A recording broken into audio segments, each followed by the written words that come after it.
In the early 1930s, long before the Pacific was divided into operational zones and code names, the Japanese naval leadership already possessed a sober understanding of the material balance between Japan and the United States, derived not from speculation, but from arithmetic. Shipping statistics, steel output, oil flows, and population figures that left little room for illusion. And yet, this knowledge remained compartmentalized, acknowledged in closed memoranda and private conversations, while being steadily overridden by political momentum and strategic impatience. Officers of the Imperial Navy followed American naval appropriations with professional attention, read translated congressional debates on shipbuilding programs, and calculated the implications of American access to domestic oil, coal, iron, and industrial labor, concluding repeatedly that Japan could not compete in a prolonged industrial war against a continental power whose economy functioned at an entirely different scale. A conclusion that did not shock them, but also did not stop them. Among these officers, Isoroku Yamamoto occupied a singular position, not because he opposed war in principle, but because his understanding of the United States was experiential rather than abstract, shaped by years spent observing American society directly during his studies at Harvard and later service as naval attaché in Washington, where he watched industrial output measured not in quotas but in surpluses, where automobile factories shifted effortlessly to machine production, and where mass consumption itself revealed a depth of resources no island empire could replicate. Yamamoto's assessments were unemotional and precise. Japan could strike hard, but only briefly. It could disrupt, but not exhaust. It could win battles, but not replace losses at the rate America could absorb them. A logic he articulated repeatedly in internal discussions, not as a warning born of fear, but as a calculation grounded in material reality. The conflict that emerged was not one of ignorance versus knowledge, but of knowledge versus institutional pressure, as civilian leadership and army planners framed war as a political necessity imposed by embargoes and strategic isolation, while naval doctrine, shaped by decisive battle theory, promised resolution through a single catastrophic blow delivered early and at sea. Yamamoto understood that this promise depended not on destroying American capacity, which was impossible, but on manipulating American political will, a variable far less predictable than tonnage or production curves. And it was here that analysis yielded to assumption. As budgets expanded and plans hardened, the space for dissent narrowed, and warnings were reclassified as pessimism, then as obstruction, until the logic of inevitability replaced the logic of feasibility, and Japan moved forward fully aware of the imbalance it was choosing to confront, convinced that understanding an enemy did not require accepting the consequences of fighting one. By the late 1930s, the decision had not yet been formalized, but it had already been made in practice, embedded in planning cycles and procurement priorities that assumed a war whose limits were politically defined rather than materially constrained, leaving one unresolved question hanging over every calculation: whether knowledge acknowledged too late could still alter a course already set in motion. By 1940, the logic that governed Japanese decision-making had narrowed to a single operational premise. War with the United States was unavoidable, therefore it had to be short, because every serious internal assessment demonstrated that time itself favored the American side. Japan's economy depended on imported oil, imported iron ore, imported machine tools, and maritime trade routes that could be severed by a blockade the moment hostilities began, and the leadership understood that once these flows were interrupted, industrial output would contract rapidly, aircraft production would fall, pilot training hours would be cut, and fleet operations would become increasingly constrained by fuel rationing rather than strategy. This was not an abstract fear, but a quantified forecast, calculated in months rather than years, and it was precisely this forecast that drove the conviction that delay was more dangerous than escalation. The belief that sustained war was impossible produced a strategic inversion. Instead of asking whether Japan could defeat the United States, planners asked whether the United States could be compelled to negotiate before its full strength was mobilized, a question rooted not in industry but in political psychology. The assumption was that American society, geographically distant from Asia and accustomed to peace, would recoil from high initial losses, particularly naval losses, and seek a compromise that preserved the status quo in the Western Pacific. This assumption was reinforced by selective readings of American isolationist debates in Congress during the 1930s, by memories of U.S. reluctance to enter the First World War, and by the belief that democratic systems lacked endurance when confronted with sudden shock, an interpretation that reduced American industrial capacity to a secondary factor, relevant only if time were allowed to pass. Within the Naval Command, Yamamoto challenged this logic not by denying Japan's vulnerabilities, but by pointing out that the very need for a short war was itself evidence of strategic impossibility.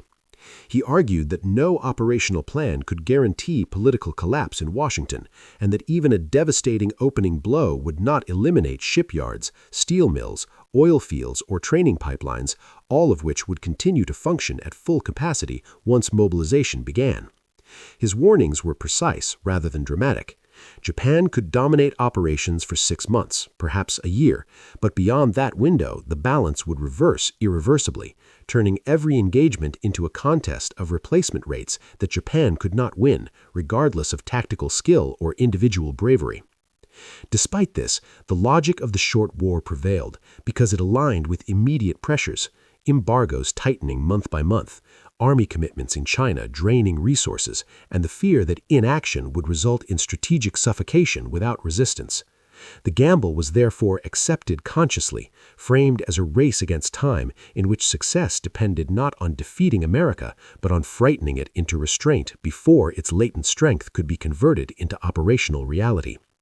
As planning moved from theory to execution, the contradiction became clear but unresolved. Japan was preparing for a conflict it believed it could not sustain, betting everything on speed, surprise, and psychological shock, while knowing that if these failed, there would be no second strategy beyond the first decisive months. By late 1941, the Japanese leadership no longer debated whether to strike, but how to strike, in a manner that would compress the war into the narrow temporal window their own analyses had defined, and Pearl Harbor emerged not as a symbol of confidence, but as an admission of constraint.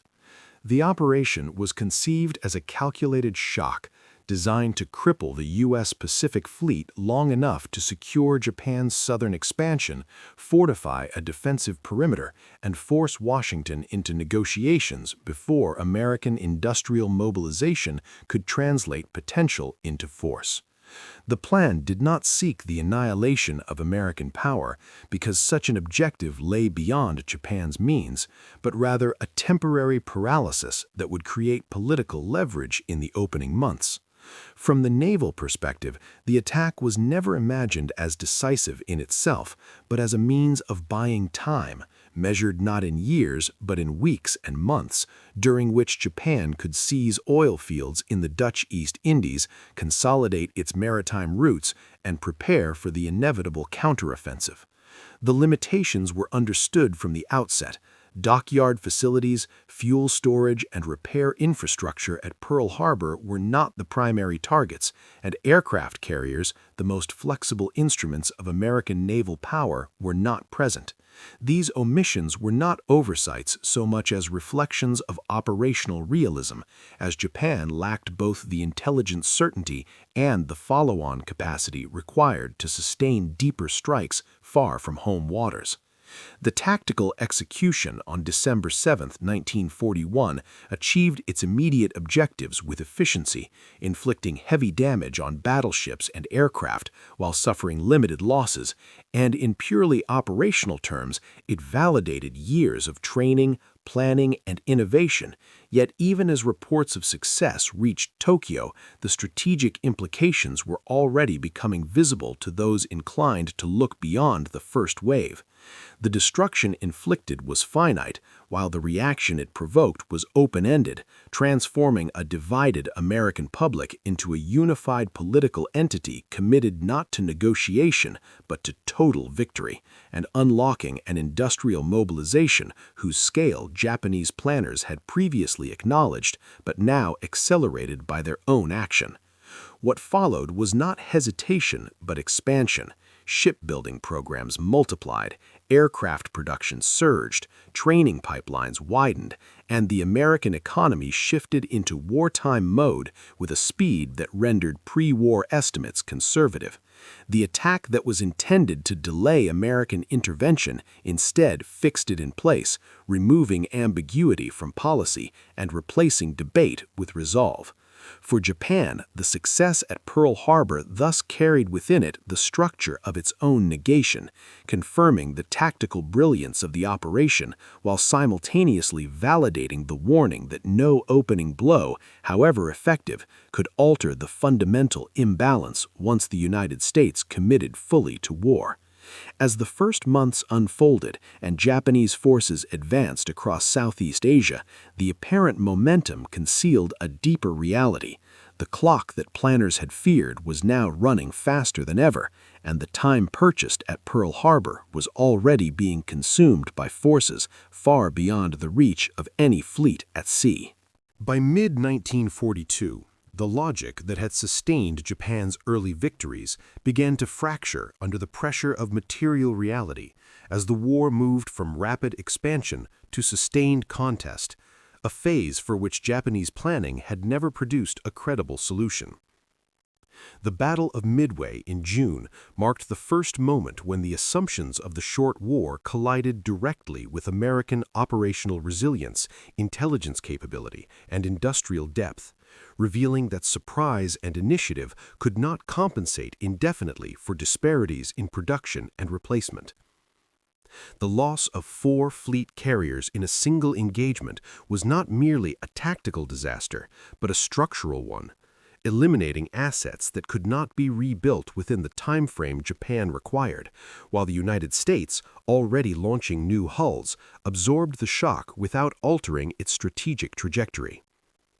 Midway demonstrated that the balance had shifted from maneuver to endurance, from the brilliance of planning to the capacity for sustained regeneration, as American shipyards replaced losses faster than Japanese yards could complete new construction, and American pilot training systems continued uninterrupted, while Japan's elite aviators were irreplaceably consumed.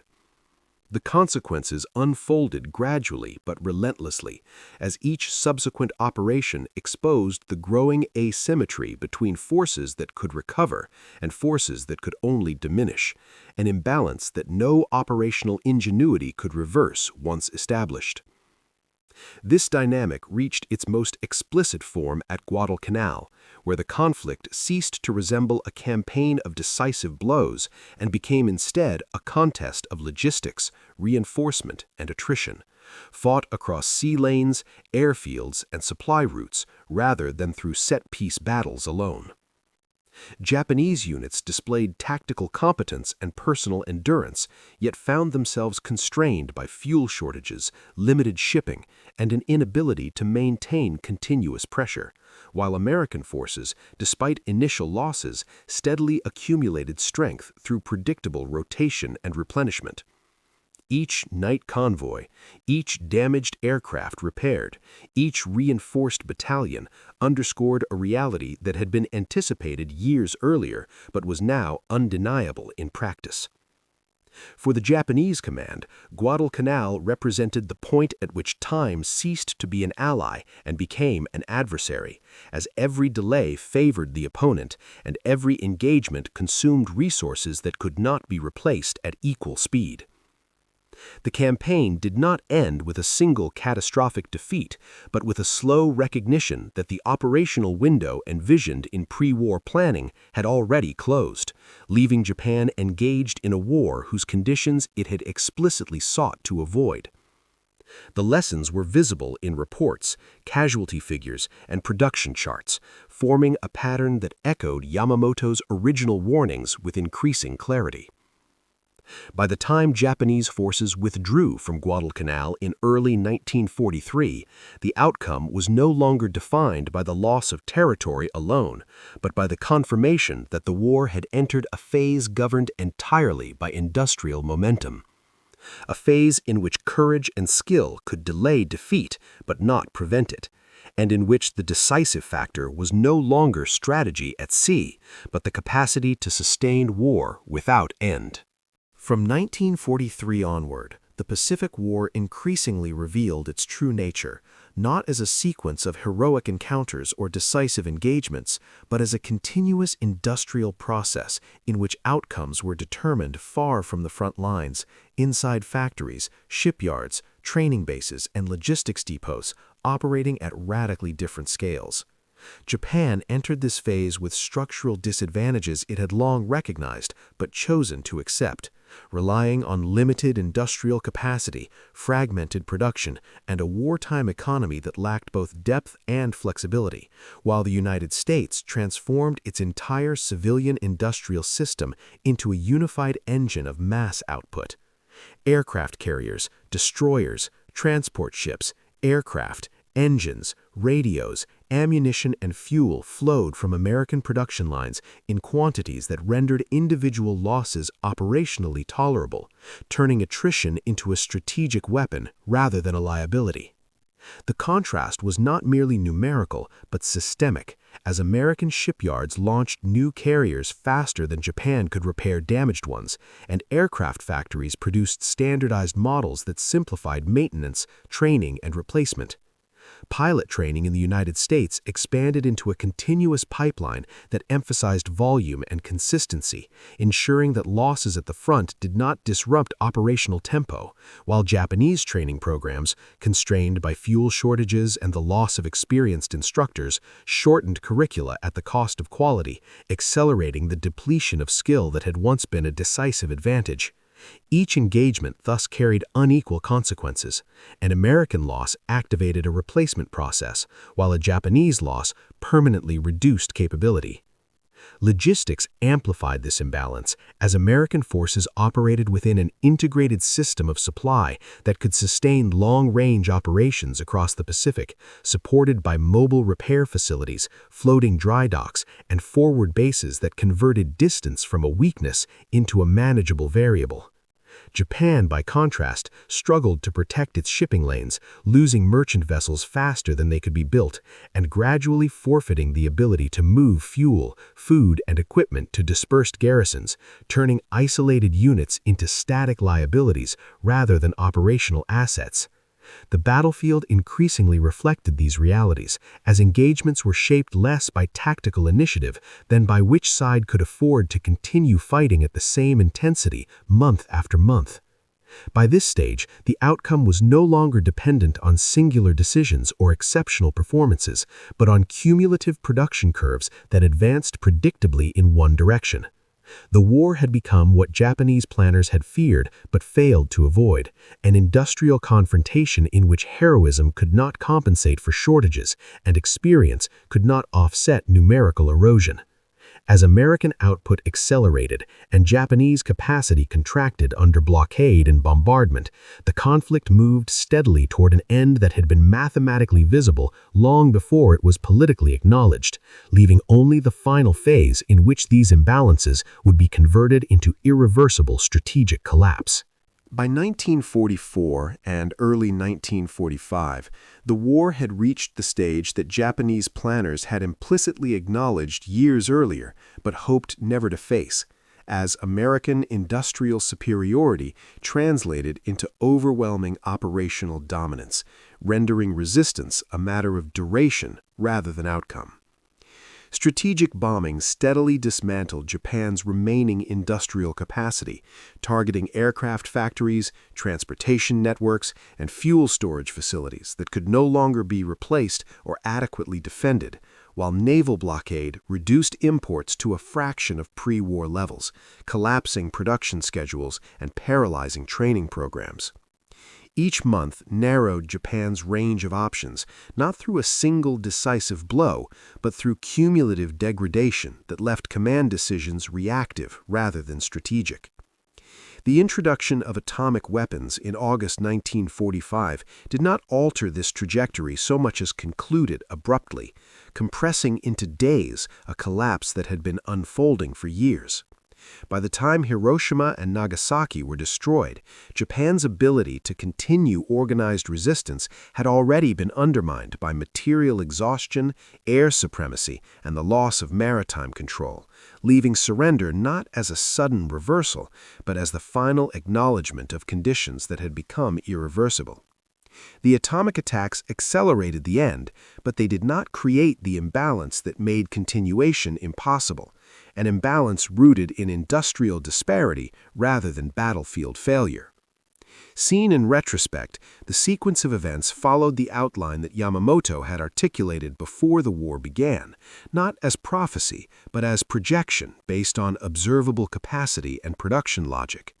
Early successes, a brief period of operational initiative, followed by progressive attrition, loss of skilled personnel, industrial strangulation, and eventual collapse under sustained pressure, each phase unfolded in order, confirming that the decisive factor was never morale or professionalism, but the structure of the conflict itself. Japan did not lose because it lacked courage or tactical competence, but because it entered a war whose defining variable lay beyond its ability to influence once initiated. The conclusion, therefore, is not one of miscalculation born of ignorance, but of a conscious decision to proceed despite understanding the risks, grounded in political urgency and strategic hope, rather than material feasibility. The Japanese leadership chose confrontation knowing the imbalance, betting that speed and shock could overcome arithmetic, and when that bet failed, there was no alternative path available. The war thus ended exactly where it had been analytically destined to end, not through surprise, but through confirmation, as reality enforced the logic that had been present from the beginning and ignored until it could no longer be denied.